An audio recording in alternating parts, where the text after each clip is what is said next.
Assalamualaikum warahmatullahi wabarakatuh. Selamat datang di jalan surga. Semoga setelah kali ini yang dibuatkan Ustadz Abu Hurairah bisa membuat tebal keimanan kita kepada Allah.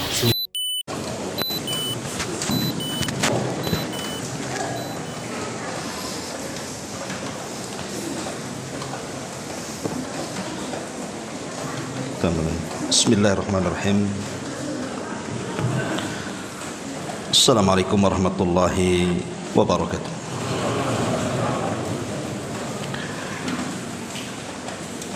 Alhamdulillah wassalatu wassalamu ala rasulillah wa ala alihi wa sahbihi wa mawalah wa la hawla wa la quwata illa billahi wa ba'du. Alhamdulillah,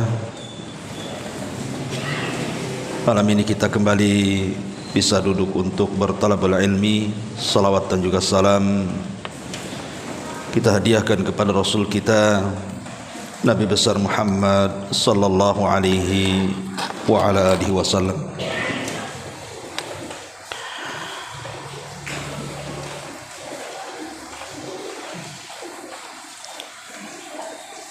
Ma'asyiral muslimin wal muslimat rahimani wa rahimakumullah. Sekarang berada di tanggal 31 Desember. Artinya nanti malam tepat pada pukul 12.00 kita akan menghadapi tahun baru. Semoga hujannya sampai malamnya. Iya, nampaknya udah mau terang pula. Iya, karena biasanya kalau sudah pergantian tahun baru banyak kemungkaran dan maksiat yang tersebar di tengah-tengah kaum muslimin. Entah siapa yang memulai, tapi justru yang meramaikan pergantian tahun pula banyak kaum muslimin. Padahal acara pergantian tahun itu bukan ritual kaum muslimin. Kaum muslimin itu sudah punya hari raya sendiri, bahkan jauh lebih baik lagi. Ketika orang-orang Persia mencengkram negeri Yaman setelah kematian Masruq, putra daripada Abraha, itulah keturunan Raja Ethiopia terakhir dari Abrahatul Asram. Maka terjadi pemberontakan yang dipimpin oleh raja terakhir Arab, namanya Saif ibn Diyazan. Saif ibn Diyazan ini dia datang ke Persia meminta bantuan untuk mengusir orang-orang Ahbash, orang-orang Ethiopia yang mencengkram Yaman kala itu. Akhirnya dibantu dengan dikirim orang-orang yang melakukan kriminal yang dipenjara, disuruh jadi tentara perang untuk menolong orang-orang Arab dari cengkraman orang-orang Ahbash.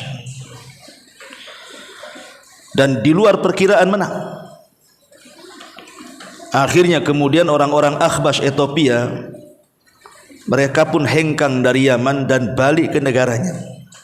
Tapi masalahnya Yaman akhirnya dicengkram oleh Persia. Lah, Persia ini bercokol di Yaman cukup lama, sampai runtuhnya Persia di masa Nabi SAW ketika dipimpin oleh seorang wanita. Makanya Nabi SAW mengatakan la yuflihul kaum walau amrahum imra'atan. Tidak mungkin sebuah kaum itu sukses kalau yang memimpin seorang perempuan. Makanya runtuh Persia tentu karena doa Nabi juga. Ketika Nabi SAW mengirim surat ke Raja Persia, disobeknya surat itu. Kemudian Rasul mendoakan, sebagaimana dia telah merobek suratku, maka semoga Allah merobek kerajaannya. maka sejak runtuhnya Persia tidak ada Persia sampai kiamat. Kalau Romawi kan tidak, masih ada Romawi itu, karena surat Rasul tidak dirobek, simpan baik-baik sama Heraklius.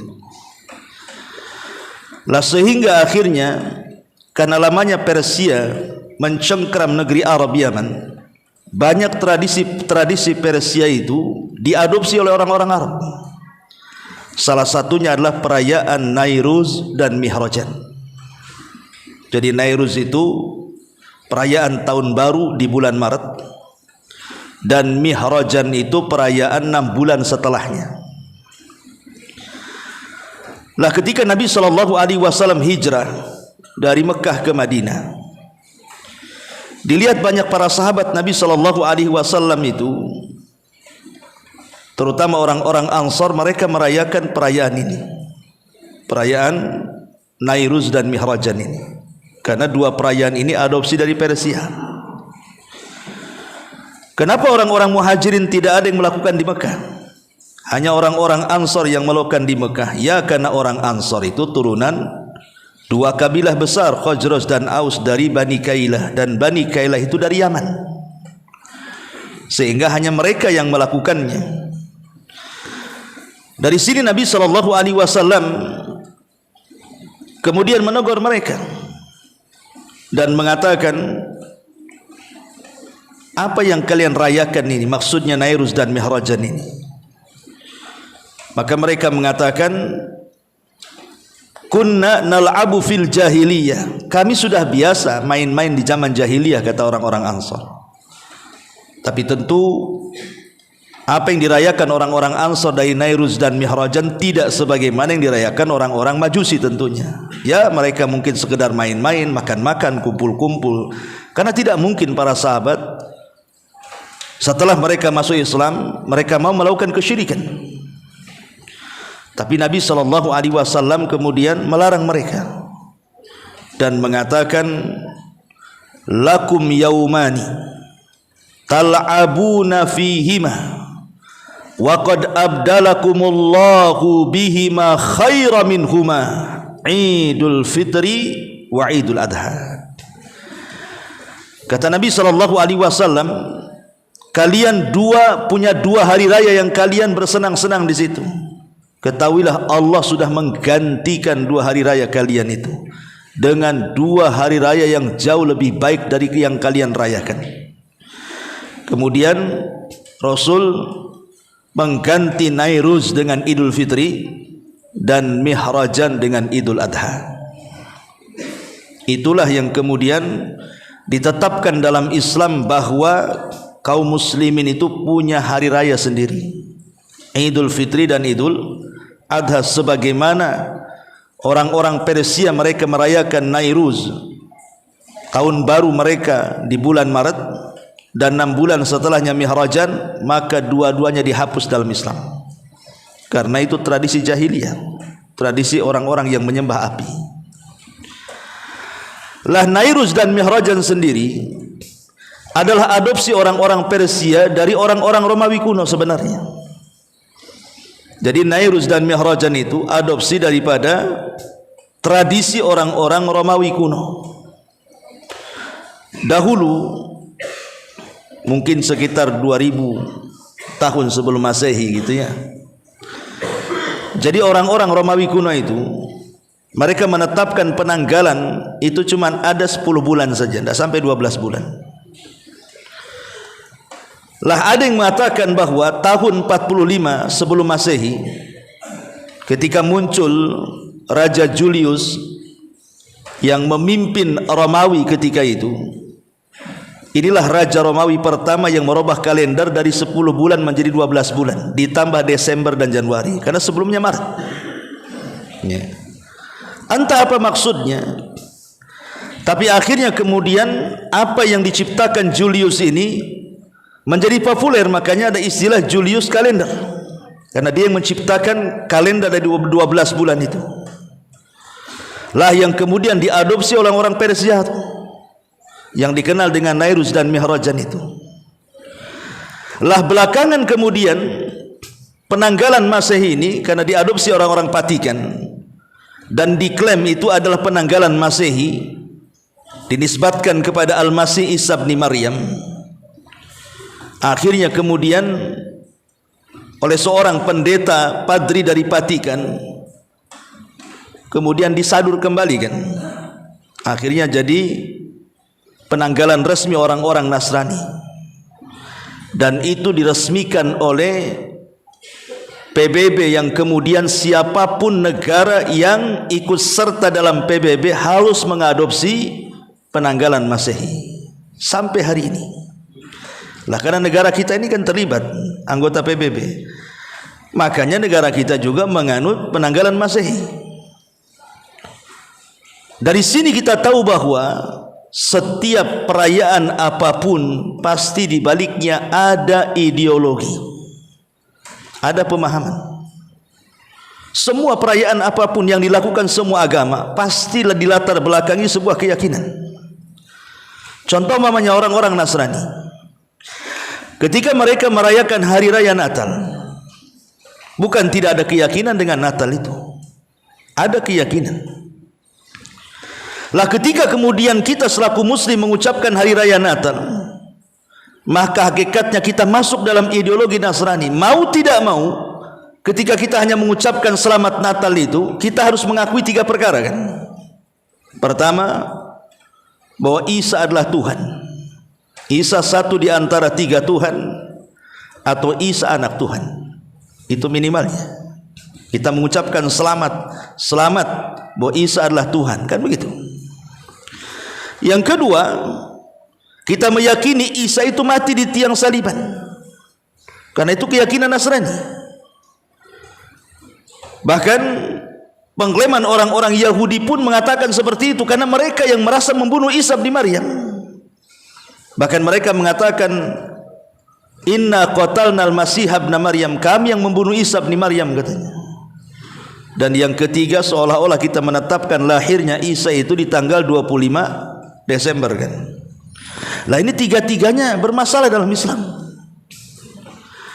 Kalau kita katakan selamat bahwa Isa adalah anak Tuhan, dia bukan anak Tuhan. Dia bukan satu di antara 3 Tuhan, dan dia bukan Tuhan itu sendiri. Karena Isa itu sama dengan Adam kan. Inna mathala Isa kamathali Adam. Isa loh sama dengan Adam. Sebagaimana mereka mengklaim bahwa Isa dikatakan anak Tuhan itu karena terlahir tanpa bapa. Adam lebih hebat lagi, tak ada bapa pun tak ada ibu. Tapi Nasrani tidak mengatakan Adam Tuhan, Adam anak Tuhan, Adam satu di antara 3 Tuhan. Tidak, mereka mengatakan Adam Nabi. Begitu juga Hawa, tidak dikatakan anak perempuan Tuhan, padahal dia terlahir dari Adam tanpa ibu kan. Artinya dari sini saja sudah tidak konsisten ajaran mereka. Makanya dalam Islam ketika memahami tentang pemahaman Isa bin Maryam, maka Nabi SAW mengatakan Abdullahi wa Rasuluh, dia adalah hamba Allah dan dia adalah Rasulnya. Yang kedua, mati di tiang saliban. Tidak benar keyakinan kita kaum muslimin Isa itu diangkat ke langit. Ketika orang-orang Yahudi mengatakan qatalnal masih ibn Maryam, kami bunuh Isa bin Maryam, Allah bantah langsung dalam Quran, wa ma qatalu wa ma sallabu walakin syubbiha lahu bal rafa'ahu Allahu ila sama. Kata Allah Subhanahu wa taala, Isa lo tidak dibunuh, Isa tidak disalib, bahkan Isa diserupakan, bahkan Isa diangkat ke langit. Jadi ketika tentara Romawi itu mengepung kediaman Isa bin Maryam dan di sekelilingnya ada orang-orang Hawariyun, maka Isa bin Maryam ketika itu tahu akan bahaya yang akan menimpanya. Maka dia mengatakan di hadapan orang-orang Hawariyun itu, "Man ansari ilallah?" Siapa yang akan menolong untuk perjuangan kepada Allah Azza wa Jalla? Qala al-hawariyuna nahnu ansarullah. Orang-orang Hawariyun mengatakan, kamilah para penolong Allah. Baik, kata Isa, siapa yang ingin diserupakan dengan wajahku, dia akan disalib, dia akan dibunuh, tapi dia akan menjadi temanku di sorga. Berdirilah Hawariyun yang paling muda dan siap diserupakan. Artinya yang diserupakan itu, kata Syekh Shalih Fauzan hafizahullah taala, adalah murid Isa bin Maryam. Tapi orang-orang Nasrani kan tidak mengakui bahwa kalaupun yang diserupakan itu ada, maka itu para pengkhianat. Tetapi kita yakin bahwa Isa itu tidak dibunuh. Yang dibunuh itu yang diserupakan dari muridnya Isa bin Maryam. Isa diangkat ke langit dan Rasul pernah berjumpa dalam peristiwa Isra Mi'raj. Di mana? Di langit kedua. Rasul berjumpa dengan Isa dan Yahya, dan Isa masih hidup, dan Isa akan turun di akhir zaman dan akan membunuh Dajjal dan akan menegakkan keadilan dan akan hidup di tengah-tengah kaum muslimin dan mengajak seluruh agama di luar daripada Islam masuk ke dalam Islam. Wa im min ahlil kitab illa la yu'minanna bihi qabla mauti. Dan sebagian besar ahli kitab di akhir zaman akan masuk Islam karena perantara Isa sebelum wafatnya. Itu nas Al-Quran. Adapun Isa lahir di tanggal 25 Desember. Ini sudah dijelaskan dalam surah Maryam saat kelahiran Isa bin Maryam, di mana Allah Subhanahu wa taala memerintahkan Maryam menggoyang pohon kurma, tusakit alaiki rutaban janiyah, maka akan berguguran tuh kurma-kurma basah itu. Itu sebagai rizki daripada Maryam. Gugurnya kurma itu tidak ada di bulan Desember.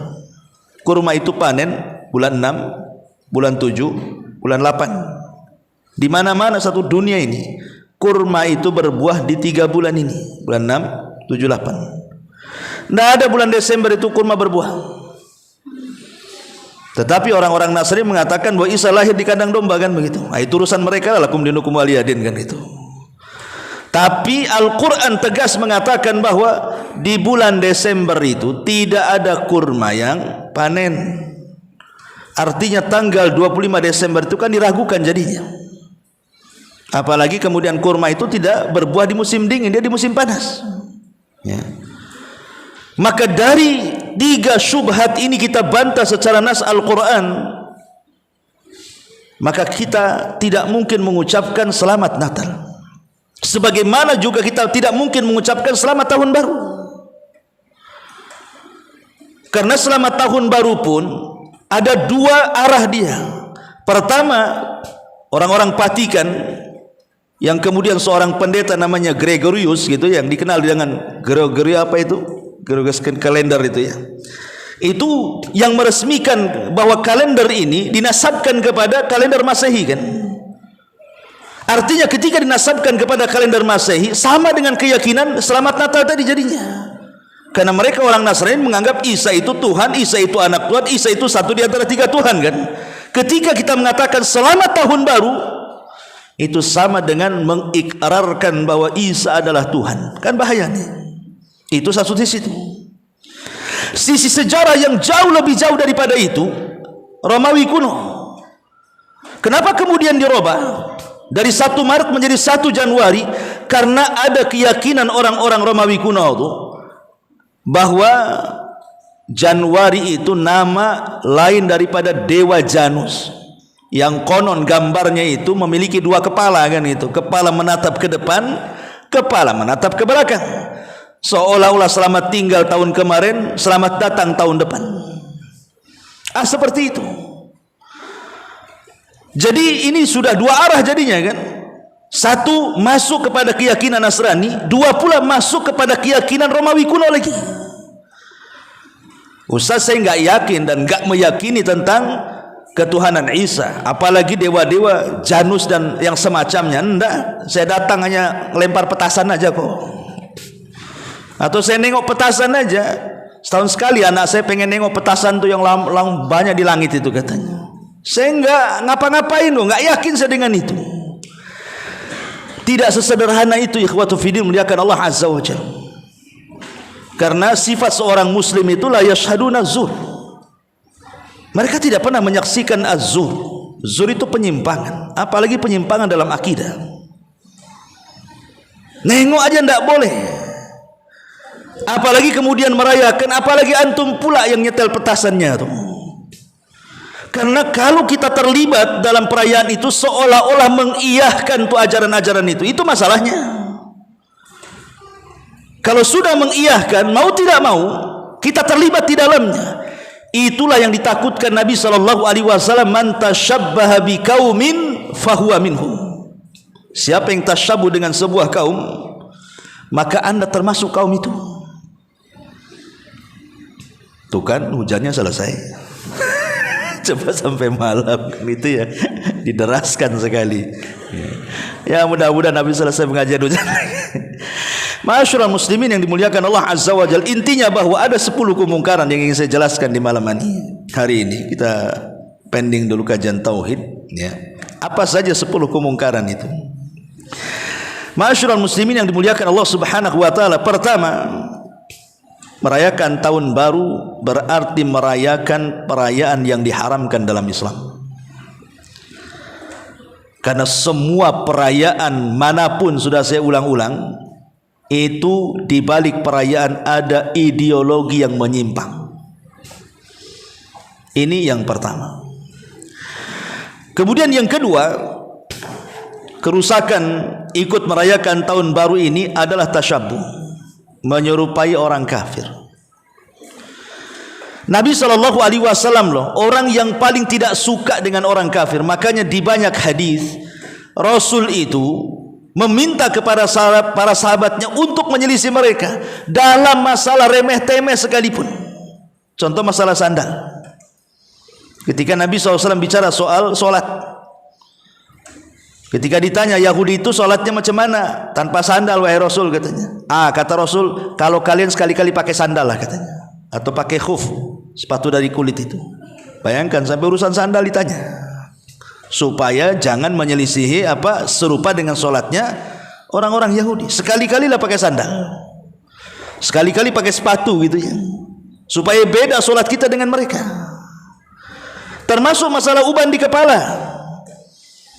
Nabi bertanya kepada para sahabat, macam mana tuh uban-ubannya orang Yahudi itu? Kata sahabat, mereka membiarkan wahai Rasul, ubannya begitu saja. Kata Rasul, semir, tapi hindari warna hitam.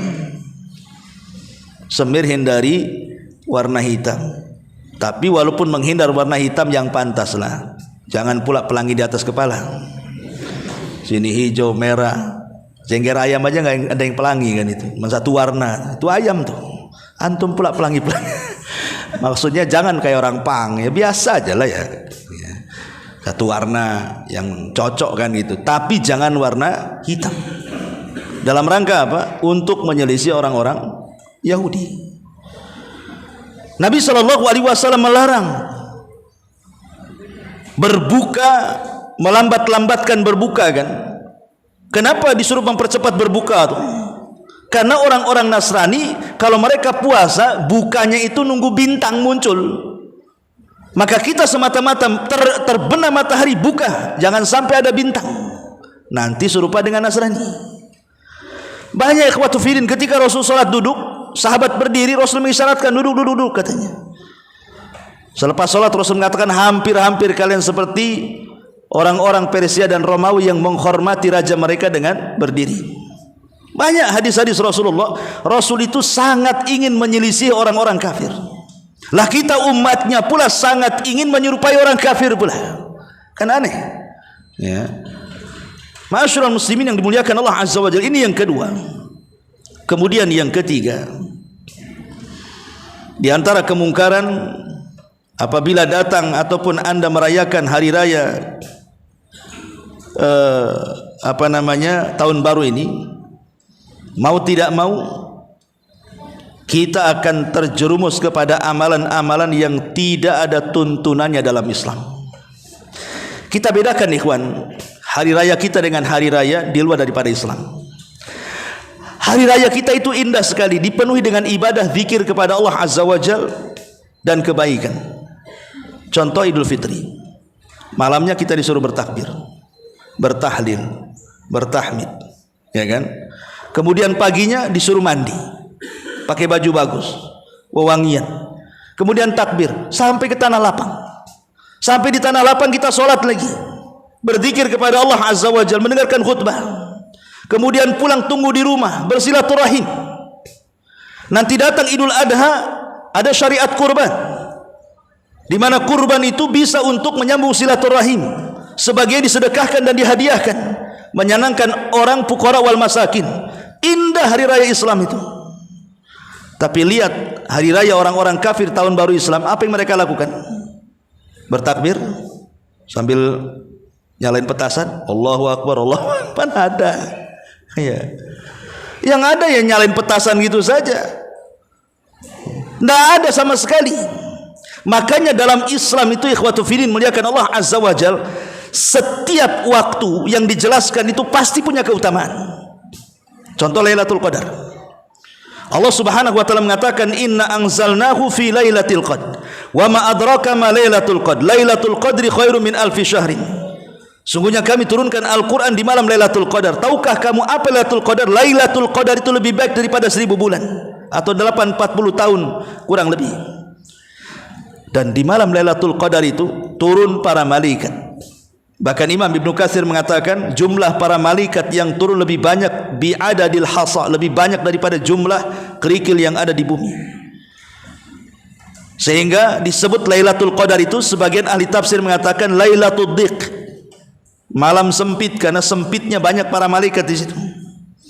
Kemudian di malam itu didaur ulang takdir kita setahun dengan kebaikan. Kemudian di malam itu turun rahmat. Di malam itu dihapuskan dosa-dosa kita. Di malam itu banyak kebaikan yang kita peroleh. Banyak malam Lailatul Qadar itu ketika kita bergadang dan beribadah, segudang keutamaan antum dapat. Pertanyaannya, pukul 12.00 1 Januari itu, kalau antum begadang antum dapat apa? Ada malaikat turun di situ? Nggak ada. Takdir antum dirubah di situ. Yang ada takdir antum mati pula di situ. Kena musibah. Kata Umar bin Khattab, hindari perayaan-perayaan musuh-musuh Allah, fa inna sukhtatallah tatanazzalu alaihim. Hindari perayaan musuh-musuh Allah, karena murkanya Allah terkadang turun di saat Anda melakukannya. Itu kata Umar tuh. Ya. Itu yang kita khawatirkan. Kalau Lailatul Qadar kan jelas tuh begadangnya.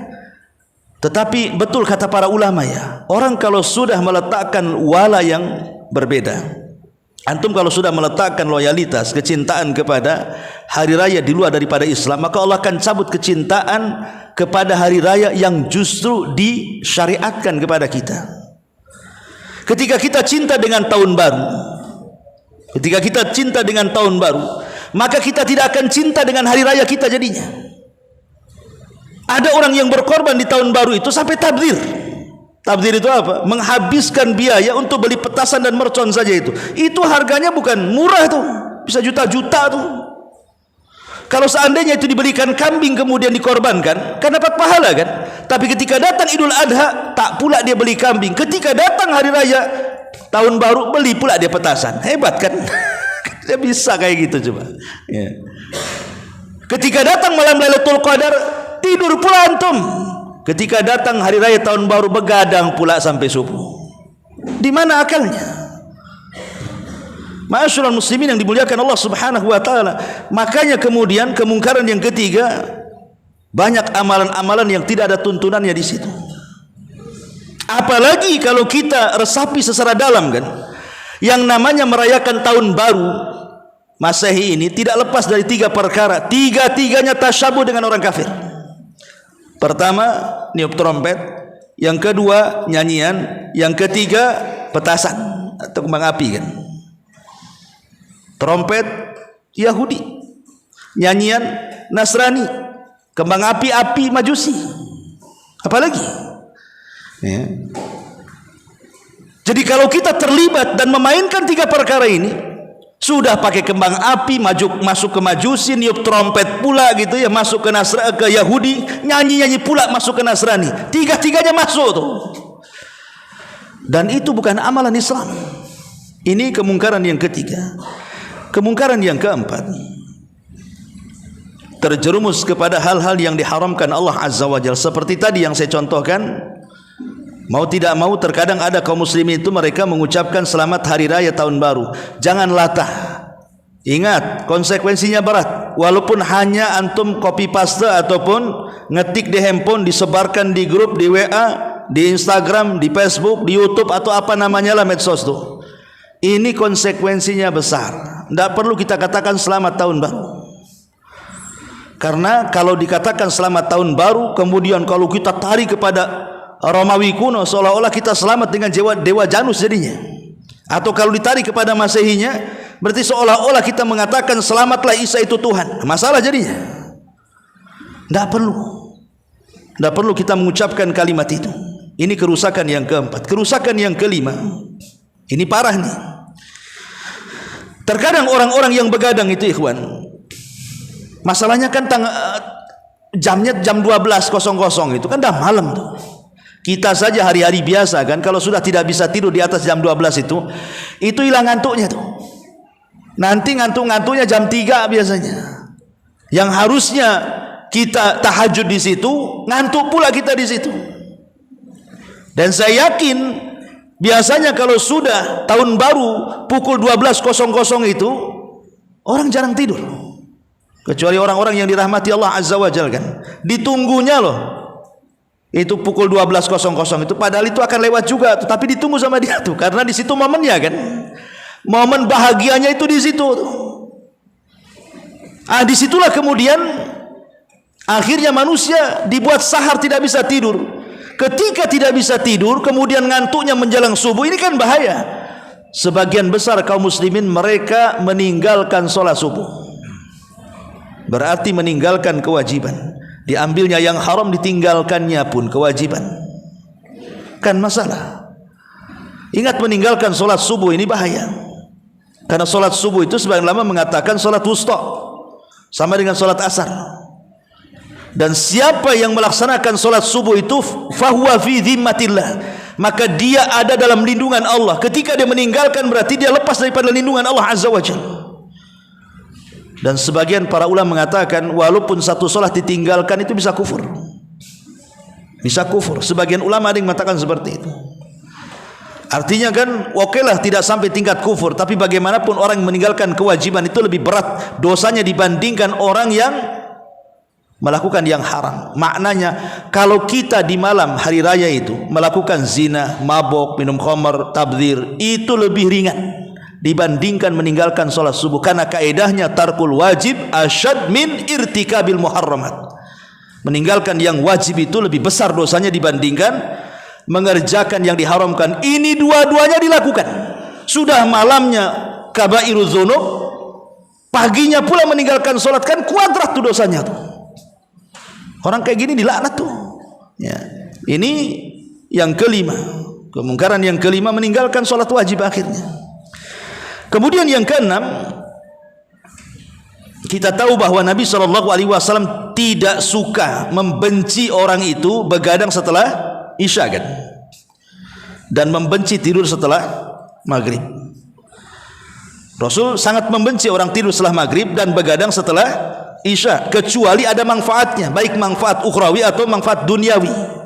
Mungkin manfaat ukhrawi ya mungkin ngaji, zikir dan begitu seterusnya. Manfaat dunia ya mungkin urusan bisnis, maka tidak ada masalah. Tapi kalau tidak ada manfaatnya, maka Nabi SAW sangat membenci. Apalagi ba'da Isya ini sampai sepertiga malam akhir, kata para ulama ini dikategorikan waktu syayatin namanya. Waktu setan. Waktu setan itu kan ada 3. Pertama menjelang maghrib, itu waktu setan. Kata Nabi, jangan biarkan anak-anak kalian berkeliaran, masukkan ke rumah, karena setan sedang bermain-main di situ. Nanti kesurupan pula anak kita. Kemudian setelah Isya sampai ke sepertiga malam akhir, itu waktu setan. Dibuat main-main kita sama setan sehingga tidak bisa tidur. Tidurnya itu ketika malaikat turun tuh sepertiga malam, dan ketika Allah turun ke langit dunia, dan ketika kailula. Kailula itu ya menjelang duhur lah. Ada yang mengatakan setelah duhur. Kata Rasul, kilu fa inna syaitan la yakil. Tidurlah siang karena setan itu tidak pernah tidur siang. Artinya bahwa kemungkaran yang keenam, sahar ba'da Isya, dibuatnya kita tidak tidur setelah Isya ini, maka Nabi SAW sangat membencinya. Sebagaimana hadis dari Abi Barzah radhiyallahu an, kana yakrahun nauma qabla al-Isya wal hadis ba'daha. Nabi itu sangat membenci tidur sebelum Isya dan berbincang-bincang yang tidak ada manfaatnya setelah Isya. Kemudian yang ketujuh, ini yang banyak dilakukan anak-anak muda, terjerumus kepada wasilah-wasilah zina, bahkan zina itu sendiri. Wasilah-wasilah zina ikhtilat. Coba banyak anak-anak muda itu, anak-anak gadis orang itu dibawa ke sana kemari kan. Ikhtilat bukan ikhtilat lagi. Mereka sudah berzina, betul-betul berzina. Bahkan penjualan kondom itu setiap tahun baru itu meningkat katanya. Untuk apa itu kalau untuk nggak mungkin untuk main-main, kalau untuk tidak berzina, untuk berzina. Dan ketika zina itu dilakukan terang-terangan, apa kata Nabi SAW? Malam tadharil fahisyah fi qaumin qad hatta yu'linu biha illa fasha fihimut ta'un wal auja allati lam takun madat fi aslafihimul ladzina madaw. Kata Rasul, tidaklah sebuah fahisyah perzinahan menyebar dan dilakukan terang-terangan. Tahun baru terang-terangan dilakukannya. Mereka berzina di pantai-pantai, di tempat rekreasi, di tempat-tempat umum, na'udzubillah. Ketika itu yang terjadi, kata Rasulullah, kecuali Allah akan sebar kepada mereka penyakit taun ataupun penyakit-penyakit yang sejenis dengan taun yang belum pernah terjadi sebelumnya. Artinya di zaman Rasul tidak ada, tapi menyebar di zaman sekarang. Dan tahun baru ini subhanallah, namanya perzinahan itu meningkat setiap tahunnya, na'udzubillah. Jaga anak-anak gadis kita. Kemudian yang ke-8, mengganggu orang. Kan ganggu orang tuh. Kadang-kadang nyetel petasan di samping rumah tetangganya jam 12, bayangkan, dia baru tidur tuh. Apa enggak terperanjat-peranjat dia kan? Ini ganggu orang namanya. Seorang muslim itu harus selamat muslim yang lainnya. Al-muslimuna man salimal muslimuna min lisanihi wa yadi. Seorang muslim itu harus menjaga muslim yang lain dengan lisannya, jangan sampai menyakiti orang, atau tangannya jangan sampai kemudian nyulut petasan di situ. Ini ganggu orang namanya. Oh enggak Ustaz, enggak terganggu, kata siapa? Tidak semua orang senang mendengar petasan itu. Sempat dia punya jantung, penyakit jantung, pak gak mati itu. Makanya ini tidak boleh. Makanya hal-hal yang seperti itu dipahami. Dan yang ke-9, meniru perbuatan setan kan, karena tabdzir, menghabiskan biaya untuk membeli petasan ini tabdzir, di mana Allah Subhanahu wa taala mengatakan la tubadzir tabdzira innal mubadzirina kanu ikhwana syayatin. Janganlah kalian menghambur-hamburkan harta kalian secara boros, karena pemboros-borosan itu semua dianggap teman-teman setan. Jadi yang beli petasan sampai jutaan itu kawannya setan lah tuh. Ya. Nah, ini yang ke-9 dan yang ke-10 yang terakhir, tentu menyanyiakan waktu. Ini semua akan ditanya. Anda mulai keluar pada Isya, jalan ke sana kemari nunggu jam 12 sampai kemudian subuh, itu semua akan ditanya soal waktu ini. Jangan salah. La tazulu qadama 'abdin hatta yus'al an an umrihi fima afna wa an shababihi fima ablah wa an ilmihi fima amila fih wa an malihi min aina iktasabahu wa fima anfaqahu. Tidak mungkin bergeser kaki anak Adam sampai ditanya 4 perkara. Umur, kemana dihabiskan? Masa muda, kemana kau lampiaskan? Ini akan ditanya nih. Malam ini sampai tengah malam keliling-keliling itu semua akan ditanya di hadapan Allah. Kullukum mas'ul wa kullukum ra'in wa kullukum mas'ul an ra'iyati. Kalian pemimpin terhadap badan kita lah. Kita sendiri memimpin badan kita. Dan semua akan ditanya di hadapan Allah. Innas sam'a wal basara wal fuad kullu ulaika kana anhu mas'ula. Semua akan ditanya. Sampai satu hari ada seorang ulama namanya Fudail Ibn Iyad rahimahullahu ta'ala.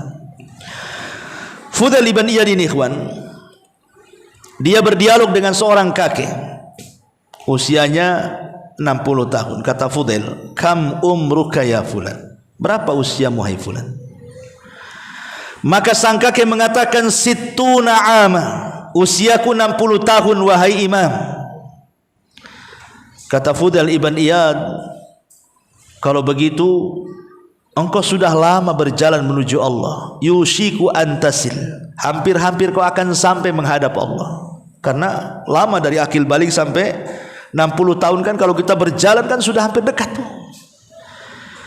Maka kaki ini mengatakan inna lillah wa inna ilaihi rajiun katanya. Lah semua kan kita datang dari Allah ya Imam, dan akan kembali kepada Allah. Kata Fudail ibn Iyad, ya, tetapi tahukah anda makna inna lillah wa inna ilaihi rajiun itu? Dan mengatakanlah idzan fassir lana. Enggak tahu saya, kalau gitu tafsirkan katanya. Maka Fudail ibn Iyad mengatakan inna lillah artinya inna lillahi abdun. Kalimat inna lillah itu artinya inna lillahi abdun. Bahwa kita datang dari Allah maknanya kita ini dijadikan Allah seorang hamba. Dan kalau kita ini tahu seorang hamba, wa inna ilaihi rajiun artinya kehambaan kita itu akan mas'ul amam Allah, akan ditanya di hadapan Allah. Jadi kita seorang hamba inna lillah wa inna ilaihi rajiun itu artinya akan kembali kepada Allah, maknanya akan ditanya soal kehambaan itu. Apa yang kita lakukan di dunia ini? Maka sang kakek mengatakan kalau kita akan ditanya ya Imam di hadapan Allah, ma yusahhiluna, apa yang bisa memudahkan kami untuk menjawabnya? Maka Fudail ibn Iyad mengatakan ittaqillah fima baki yughfar laka fima madha wa fima baki. Bertakwalah kepada Allah dalam sisa umurmu tu. Nanti Allah akan ampuni dosamu yang telah berlalu dan yang akan datang. Tapi kalau hidupmu tidak ada perubahan, tidak bertakwa kepada Allah dari sisa umurmu, maka Allah akan mengadab perkara yang sudah kau lewati dan perkara yang akan datang yang kau lalui. Artinya dari sini bahwa Fudail ibn Iyad ini mengajarkan kepada sang kakek dan mengajarkan kepada kita tentang pentingnya menghargai waktu. Muhasabah gitu maksudnya. Bahwa pergantian tahun itu sama seperti yang dikatakan Hasan al-Basri. Ya ibna Adam innaka antal ayyam. Wahai anak Adam, engkau ini sama dengan kumpulan hari-hari. Wa idza dhahaba yaumun dhahaba ba'du. Kalau seandainya satu hari lewat dari kamu, berarti sebagian badanmu telah lewat. Wa idza dhahaba ba'duk yushiku an yadhhaba kullu. Dan kalau sebagian badan kita sudah hilang, dikhawatirkan semua badan akan hilang alias menuju kematian. Seolah-olah Hasan al-Basri ingin mengatakan bahwa kita ini bergelut dengan waktu, ikhwan. Sekarang yang antum usianya 20, 25, 30 sampai 40 tahun, atau mungkin ada yang 50 sampai 60 tahun. Artinya kan jalan, terus berjalan tuh, hari ke pekan, pekan ke bulan, bulan ke tahun, itu akan terus berjalan tuh. Maknanya ketika terus berjalan, berarti usia kita semakin pendek. Karena kita sudah memprediksikan umur kita itu. Walaupun kita tidak tahu di umur berapa kita mati, tapi secara global kita bisa memprediksi. Kenapa? Karena Rasul yang mengatakan a'maru ummati baina sittina wa sab'in wa qalilun ma yujawizu dzalik. Usia umatku itu berkisar 60 sampai 70 tahun saja. Yang lewat itu sedikit. Berarti kan kita sudah punya ancang-ancang tuh. Rasul mengatakan bahwa usia umatnya tidak jauh-jauh dari usia nabinya. Ketika Nabi meninggal di usia 63 tahun, kurang lebih lah umatnya seperti itu. Antara 60 sampai 70 tahun, walaupun lewat-lewat sedikit. Kalau sekarang antum usianya 50 tahun, hati-hati aja lah. Kan sudah dekat-dekat 60 70 tuh. Kan kita sudah tahu tuh persiapan di situ. Dan ini dibuktikan dengan kenyataan di lapangan kan. Kebanyakan umur umat Islam itu kebanyakan di usia 70 tahun sudah meninggal. Bahkan riset menunjukkan bahwa semakin hari yang meninggal di waktu muda jauh lebih banyak dibandingkan yang meninggal di waktu tua. Kenapa? Karena sekarang lihat yang di jalan-jalan yang trek-trekan itu, ada usia 60 tahun, 70 tahun dia jadi geng-geng motor. Nggak ada. Anak-anak tanggung yang mati itu. Kakek-kakek tidak bisa naik motor, dia aman, dia di rumah nggak mati. Rata-rata yang tabrakan di jalan itu anak-anak muda. Jadi nggak bisa diprediksi lagi kan. Lah dari sini maka pergantian tahun itu sebenarnya yang harus dilakukan apa? Muhasabah, introspeksi. Hasibu anfusakum qabla an tuhasabu. Subhanakallahumma bihamdika asyhadu an la ilaha illa anta astaghfiruka wa atubu ilaik. Allahu ta'ala alam. Assalamualaikum warahmatullahi wabarakatuh.